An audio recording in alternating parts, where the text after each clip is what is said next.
নমস্কার, শুভ সন্ধ্যা। আমি মীনাক্ষী, চোখ রাখছি মুহূর্তের খবরে। সংখ্যালঘু হিন্দু নেতা খুনের ঘটনায় বাংলাদেশকে কড়া বার্তা দিল ভারত। অজুহাত না দিয়ে সংখ্যালঘুদের নিরাপত্তা দেওয়ার জন্য বাংলাদেশের অন্তর্বর্তী সরকারকে বার্তা দিল দিল্লি।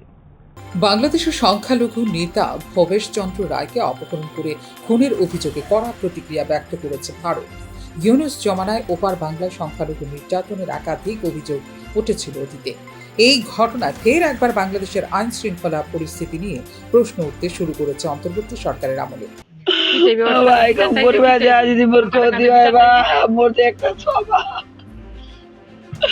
মোর যদি কোনো ছোয়ার ক্ষতি হয় পরে যখন বলে ও আইনে গেছে এটা করছে বাপজন দিও বা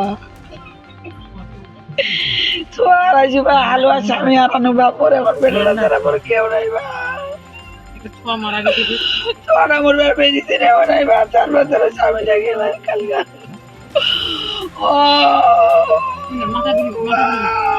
এবার এই ঘটনায় তীব্র প্রতিক্রিয়া দিল ভারতও। বাংলাদেশে হিন্দু সংখ্যালঘুদের উপর পরিকল্পনা মাফিক নির্যাতন করা হচ্ছে বলে অভিযোগ করেছে ভারত। বাংলাদেশে হিন্দু সংখ্যালঘু নেতা ভবেশ চন্দ্র রায়ের অপহরণ এবং নৃশংস হত্যাকাণ্ডের ঘটনায় উদ্বেগের সঙ্গে আমরা নজর রেখেছিলাম। এই হত্যাকাণ্ড অন্তর্বর্তী সরকারের আমলে হিন্দু সংখ্যালঘুদের উপর নির্যাতনের অন্যতম উদাহরণ। আগেও এই ধরনের ঘৃণ্য ঘটনার সঙ্গে যুক্ত দোষীরা মুক্তভাবে ঘুরে বেড়াচ্ছে বলে প্রতিক্রিয়া দিয়েছে ভারতের বিদেশ মন্ত্রক। পাশাপাশি বাংলাদেশের অন্তর্বর্তী সরকারকে তাদের দায়িত্বও স্মরণ করিয়ে দিয়েছে বিদেশ মন্ত্রক। এই ঘটনার তীব্র প্রতিবাদ জানিয়ে কোনো অজুহাত না দিয়ে বা পক্ষপাতিত্ব না করে বাংলাদেশের সমস্ত সংখ্যালঘু হিন্দুদের রক্ষা করার দায়িত্ব যেন তারা পালন করে, তার জন্য বাংলাদেশের অন্তর্বর্তীকালীন সরকারের দৃষ্টি আকর্ষণ করেছে ভারত। ভারতের এই বার্তা অত্যন্ত তাৎপর্যপূর্ণ বলে মনে করছে রাজনৈতিক মহল। কিছুদিন আগেই ভারতে সংখ্যালঘুদের নিরাপত্তা নিয়ে অবাঞ্ছিতভাবে উক্তি করেছিল বাংলাদেশের ইউনুস সরকার। পাল্টা ঢাকাকে অবশ্য ঘর সামলানোর বার্তা দিয়েছিল দিল্লি। এরই মধ্যে বাংলাদেশের দিনাজপুরের বাসুদেবপুর গ্রামের বাসিন্দা ভবেশ চন্দ্র রায়ের মৃত্যু ঘিরে তীব্র প্রতিক্রিয়া ব্যক্ত করেছে ভারত। তাঁকে বাড়ি থেকে তুলে নিয়ে গিয়ে খুন করা হয়েছে বলে অভিযোগ সংশ্লিষ্ট পরিবারের। উল্লেখ করা যেতে পারে, বাংলাদেশের এই ঘটনার নিন্দা জানিয়েছে কংগ্রেসও। ফিওরো report, news now. Lembuchhara high স্কুলের সামনে বিহাল দশায় পরিণত হয়ে রয়েছে 1.5 বছর আগে সমাপ্ত হওয়া খোয়াই থেকে কমলপুর যাওয়ার 208 নম্বর জাতীয় সড়ক। রাস্তা ভেঙে বড় বড় গর্ত হওয়ার কারণে চলাচল করতে বিভিন্ন সমস্যার সম্মুখীন হচ্ছেন যানবাহন চালকরা। তাছাড়া পথচারী, বাজারে নিত্যযাত্রী, স্কুল পড়ুয়া, ছাত্রছাত্রী এবং বিভিন্ন রোগীরাও শিকার হচ্ছেন চরম ভোগান্তির। এই বিষয়ে একাধিকবার সংশ্লিষ্ট দপ্তরকে বারবার জানানো হয়েছিল, কিন্তু এখনো পর্যন্ত কোনো ব্যবস্থা গ্রহণ করা হয়নি বলে অভিযোগ ক্ষুব্ধ স্থানীয় বাসিন্দাদের।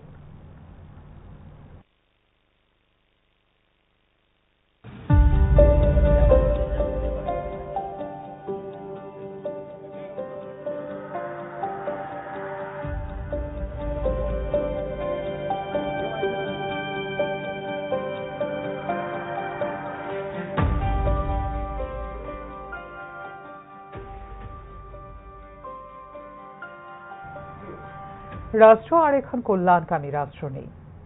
প্রবীণদের কথা চিন্তা করে না রাষ্ট্র।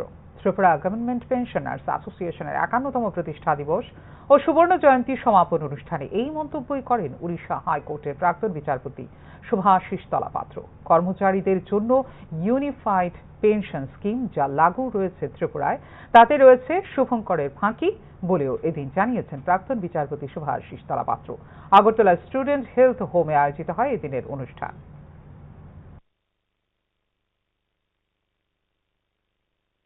থেকে রাজ্য হলো 1972 সালে সেই কেন্দ্রীয় পেনশন রুলসকে কোনো জায়গায় পরিবর্তন করে আমাদের রাজ্যে সেটা গ্রহণ করা হয়েছে এবং 1918 সাল পর্যন্ত সেটা চলেছে। 1918 সালে এসে এই রাজ্য সরকার 2004 সালে ন্যাশনাল পেনশন স্কিম করে যেটা চালু করেছিল এনপিএস, সেটা বাধ্যতামূলকভাবে এই রাজ্যেও চালু করেছে। ঠিক আছে, তারপরে 1923 সালে এসে এই রাজ্য সরকার বলল যে এটা অপশনাল, তুমি ওল্ড পেনশন স্কিমে থাকবে না নতুন পেনশন স্কিমে যাবে। এইখানের মধ্যে একটা শুভঙ্করের ফাঁকি আছে। উত্তর বিলোনিয়া বল্লামুখা এলাকার সীমান্ত সংরক্ষিত ভূমি অর্থাৎ নো ম্যানস ল্যান্ডে আন্তর্জাতিক সীমান্ত চুক্তি অগ্রাহ্য করে তাদের এলাকায় ভারতীয় সীমান্তের কোথাও 50 গজ আবার কোথাও 10 গজেরও কম এলাকায় প্রায় 15 থেকে 20 ফুট উচ্চতা সম্পন্ন দীর্ঘ 1 থেকে 1.5 কিলোমিটার বাঁধ তৈরি করছে বাংলাদেশ সরকার। ফলে বর্ষার ফলে জলে বানভাসির আশঙ্কা করছে বিলোনিয়া শহরের সংলগ্ন মুহুরী নদীর উত্তর পারে নেতাজি সুভাষচন্দ্র নগর এবং ঈশানচন্দ্রনগর গ্রাম পঞ্চায়েতের 5 শতাধিক পরিবারের কয়েক হাজার মানুষ। এই বাঁধের কাজ প্রায় শেষের পথে। বাঁধের কোথাও জল যাওয়ার রাস্তা রাখা হয়নি, তাই ক্ষোভে ফেটে পড়েন ভারতীয় সীমান্ত সংলগ্ন এলাকাবাসীরা। বাংলাদেশ হয় বাঁধ তুলে দিক, না হয় জল নিষ্কাশনের রাস্তা রাখুক দাবি সংশ্লিষ্ট এলাকাবাসীদের। কোন পঞ্চায়েত? এটা হলো শ্রীনগর পঞ্চায়েত। আপনাদের সমস্যা কি? সমস্যা হলে নদীটার এই ছড়াটা জল আজকে আমার বাপ দাদা পুরুষের জল, আমরা জন্ম হয়েছি দেখি যে জলটা নিচের দিকে যাচ্ছে আছে, মানে বাংলাদেশের দিকে যাচ্ছে আছে। তারা এখন দেখি যে জলের দ্বারাটা বন্ধ করে আলাইছে, তো জলটা কই যাবে। আর এবং বান্ধার দিকে দিচ্ছে মানে 20 ফিটের উপরে আছে উঁচা। আপনাদের এদিকে জমি আছে? জমি আছে না, জমি সবগুলো জমি ছাড়াও আপনার বাড়িঘর দুয়ার যা আছে জলটা ধলাই জেলার কমলপুর মহকুমার নোয়াগাঁও টিলা এলাকায় উদ্ধার করা হয় 3টি বিরল প্রজাতির লজ্জাবতী বানর। একটি রাবার বাগানে অচেনা ধরনের 3টি প্রাণী দেখতে পান গ্রামবাসী। প্রাণীগুলোর গতিবিধি দেখে বন দপ্তরে খবর দেন তারা। পরে বন দপ্তরের আধিকারিকরা ঘটনাস্থলে পৌঁছে উদ্ধার করেন বিরল এই লজ্জাবতী বানরগুলিকে। বন দপ্তরের প্রাথমিক পর্যবেক্ষণে জানা গেছে উদ্ধার হওয়া প্রাণীগুলো বিরল প্রজাতির লজ্জাবতী বানর, যেগুলি আন্তর্জাতিকভাবে বিপন্ন তালিকাভুক্ত।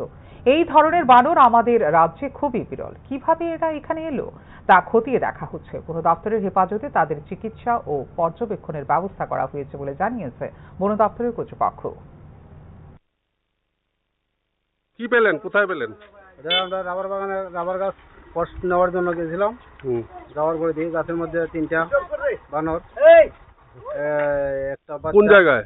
এটা পশ্চিম নোয়াগাঁও আমিনটিলা। আচ্ছা, 3টা ছিল, 3টার মধ্যে একটা বাচ্চা, 2টা বড়। তারপরে আমরা 3-4 জন জড়ো এসে এটা ধরলাম, ধরে আনলাম, আইনে এসে ফরেস্ট ডিপার্টমেন্টে খবর দিলাম।